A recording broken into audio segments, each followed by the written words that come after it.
Hello guys, welcome back to my YouTube channel. അങ്ങനെ ഇന്ന് നമ്മൾ ഹൈദരാബാദ് ഡേ 2. നമ്മളിന്ന് വന്നിരിക്കുന്നത് രാമോജി ഫിലിം സിറ്റിയിലാണ്. ഈ രാമോജി ഫിലിം സിറ്റി വലിയ സംഭവമാണെന്നൊക്കെ ആയിട്ട് കേട്ടത്. നമ്മൾ രാവിലെ അവിടുന്ന് എത്തിയിട്ട് നമ്മൾ ഈ ക്യൂവിൽ നിന്ന് നമുക്ക് ബസ് കിട്ടി. നമ്മൾ നേരെ പോയത് ഈ യുറേക്കാലോട്ടോ. ഈ യുറേക്കാൽ അവിടുന്ന് ഒരു മാപ്പൊക്കെ കൊടുക്കുന്നുണ്ടായിരുന്നു കേട്ടോ. നമുക്കും അവിടുന്ന് ഒരെണ്ണം കിട്ടി. അങ്ങനെ നമ്മൾ നേരെ എത്തിയത് യുറേക്കാലോട്ടാണ്. ഈ യുറേക്കാൽ ജസ്റ്റ് കാണാനായിട്ട് നല്ല ജപ്പാനും ചൈന ലുക്കൊക്കെ ഉണ്ടായിരുന്നു കേട്ടോ.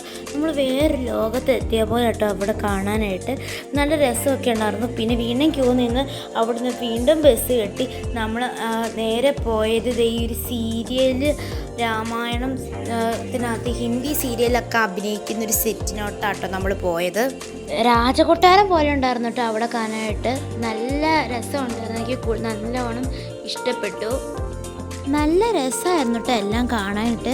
പിന്നെ കുറേ നേരം നമ്മൾ അവിടുന്ന് സ്പെൻഡ് ചെയ്തില്ല. അത് കഴിഞ്ഞിട്ട് നമ്മൾ രാമോജി ഫിലിം സിറ്റിയിലെ റെയിൽവേ സ്റ്റേഷനിൽ പോയി. ഇനിയാണ് മെയിൻ ബാഹുബലിയിലെ സെറ്റ്. നല്ല രസമുണ്ടായിരുന്നു കേട്ടോ. സത്യം പറഞ്ഞു കഴിഞ്ഞാൽ അവിടെ നിന്നാണ് നമ്മൾ കൂടുതൽ നേരം സ്പെൻഡ് ചെയ്തത്. അവിടെ നിന്നാണ് നമ്മൾ പോകാനായിട്ട് തന്നെ ഉദ്ദേശിച്ചത്. പക്ഷേ എന്താണെന്ന് വെച്ച് കഴിഞ്ഞാൽ നമ്മൾ നട്ടുച്ചയ്ക്കായിട്ടോ അവിടുന്ന് പോയത്. കൃത്യം ഒരു 12:15 ആയി കാണും. അവിടുന്ന് കൂടുതൽ സ്പെൻഡ് ചെയ്തിട്ടും പോലെ നല്ല ചൂടുള്ള വെയിലാട്ടോ. ഭയങ്കര ചൂട്, സഹിക്കാൻ പറ്റാത്ത ചൂടാട്ടോ. നമ്മൾ ഏപ്രിൽ മാസത്തിന് ചൂട് കാലത്തൊക്കെ ആട്ടോ പോയത്. എന്നിട്ട് ഭയങ്കര ചൂടായിരുന്നു. അപ്പോൾ ഞങ്ങൾ ഫുഡ് കഴിക്കാൻ വേണ്ടി ബാഹുബലി ചാലഞ്ച് അങ്ങനെ എന്തൊക്കെയോ പറഞ്ഞ സ്ഥലത്ത് ഹോട്ടലിൽ ഫുഡ് കഴിക്കാൻ പോയി. ഫുഡ് കഴിച്ച് ഇറങ്ങിയപ്പോഴത്തേക്കും സഹിക്കാൻ പറ്റുന്നൊരു വെയിലൊക്കെ ഉണ്ടായിരുന്നു. പിന്നെ അവിടുന്ന് ബസ് വിളിച്ച് നമ്മൾ യൂറോപ്യൻ സ്ട്രീറ്റിലോട്ട് എത്തി കേട്ടോ. പിന്നെ നമ്മൾ ഒരു വെർച്വൽ റിയാലിറ്റി കയറിയിട്ടോ. അവിടെ എന്തോ ഒരു അവതാർ സംതിങ് എന്തോ സംഭവം ഉണ്ടായിരുന്നു. ഈ അവതാർ അഭിനയിച്ചിരിക്കുന്ന വെർച്വൽ റിയാലിറ്റി പോലെയാണ്. പിന്നെ ഈ ഒരു പുള്ളിക്കാരൻ കാണിക്കുന്ന തന്നെ ആ സ്ക്രീനിൽ കൂടെ കാണിക്കുന്നുണ്ടായിരുന്നു. നല്ല രസമായിരുന്നു കേട്ടോ കാണാനായിട്ട്. പിന്നെ ഈ ഒരു ഗ്രീൻ റൂമിനകത്ത് നമ്മളെയും വെർച്വൽ റിയാലിറ്റി ആയിട്ട് ആ സ്ക്രീനിൽ കാണിക്കുന്നുണ്ടായിരുന്നു. നല്ല രസമുണ്ടായിരുന്നു. പിന്നെ നമ്മൾ വീണ്ടും യൂറോപ്യൻ സ്ട്രീറ്റിൽ എത്തി കേട്ടോ. പിന്നെ ആ സ്ട്രീറ്റിൽ കൂടെ അതിൽ കൂടെ ഇതേ കൂടെ ഒക്കെ നടക്കാൻ തുടങ്ങി. എന്തായാലും ഫുഡ് കഴിച്ച് വഴി നല്ലൊരു വാക്കിംഗ് ആയിട്ടോ. പിന്നെ നമ്മൾ അവിടുന്ന് ഈ ഒരു ചെടീനെ സ്പോട്ട് ചെയ്തു. അവിടുന്ന് ഒരു പൂവിനെ പോലും നമ്മൾ അവിടുന്ന് വെറുതെ വിട്ടില്ല കേട്ടോ. എല്ലാം നമ്മൾ അവിടുന്ന് സ്പോട്ട് ചെയ്തിട്ടുണ്ട്. പിന്നെ അവിടെ നിന്ന് നമ്മൾ നേരെ ഇറങ്ങി നമ്മൾ നേരെ പോയത് ഈ ഒരു സ്ഥലത്തോട്ടാട്ടോ. ഇത് കാണാൻ ഇതും ശരിക്കും ഒരു രാജകൊട്ടാരം പോലെ തന്നെ എന്തോ സംഭവമായിരുന്നു കേട്ടോ. ഇത് നമ്മൾ ഈ രാമോജി ഫിലിം സിറ്റിയിൽ ഓരോ സ്ഥലത്ത് പോകുമ്പോൾ വേറെ വേറെ ലോകത്തോട്ടാട്ടോ പോകുന്നത്. അതാണ് ഈ രാമോജി ഫിലിം സിറ്റിൻ്റെ സ്പെഷ്യാലിറ്റി എന്ന് നമുക്ക് തോന്നുന്നുണ്ട്.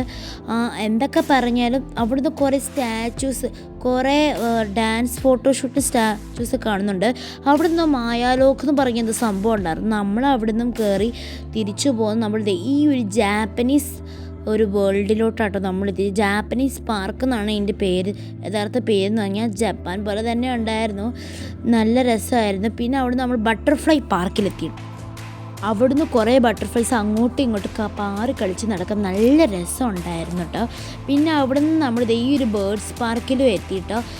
ഈ ഒരു ഡോറ് കണ്ടോ. ഈ ഒരു ഡോറ് ഞാൻ കുറേ സ്ഥലത്ത് കണ്ടിട്ടുണ്ട്.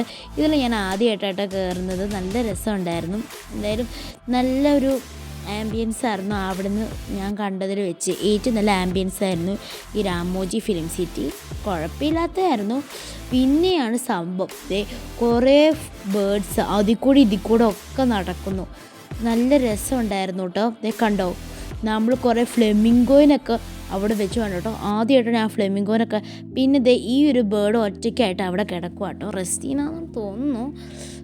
എന്തൊക്കെ പറഞ്ഞാലും അടിപൊളി കിഡിലൻ പ്ലേസ്.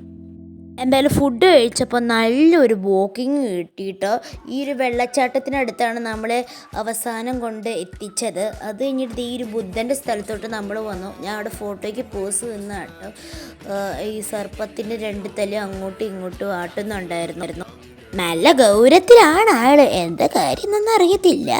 എന്തായാലും ഇത് ഫുള്ള് പ്ലാസ്റ്റിക് വെച്ചിട്ട് ഉണ്ടാക്കിയിരിക്കുന്നത്. പിന്നെ ഇവിടെ നിന്ന് ഷോ എവരി 1 മിനിറ്റ് അങ്ങനെ എന്താ സംഭവം കാണിച്ചിരുന്നു. ഈ ചുമലിലൊക്കെ കുറേ ബുദ്ധൻ്റെ കുറേ കാര്യങ്ങളും സംഭവങ്ങളൊക്കെ എഴുതി വെച്ചിട്ടുണ്ടായിരുന്നു. ബുദ്ധൻ്റെ ഈ ഒരു സ്ഥലം എനിക്ക് നല്ലവണ്ണം ഇഷ്ടപ്പെട്ടു. അത് കഴിഞ്ഞിട്ട് അവിടുന്ന് കൂടുതൽ നേരം നിന്നില്ല. നേരെ ഇറങ്ങി ഒരു 5 മണിയൊക്കെ ആയി കണ്ടിട്ട് സമയം പറഞ്ഞു കഴിഞ്ഞാൽ. പിന്നെ അവിടുന്ന് ഒരു സ്റ്റണ്ട് ഷോ സംഭവം ഉണ്ടായിരുന്നു കേട്ടോ. അതും നല്ല രസമായിരുന്നു കേട്ടോ. അതിൻ്റെ ഫുൾ വീഡിയോ ഞാൻ അയക്കുന്നുണ്ട്. അപ്പോൾ ടാറ്റാ.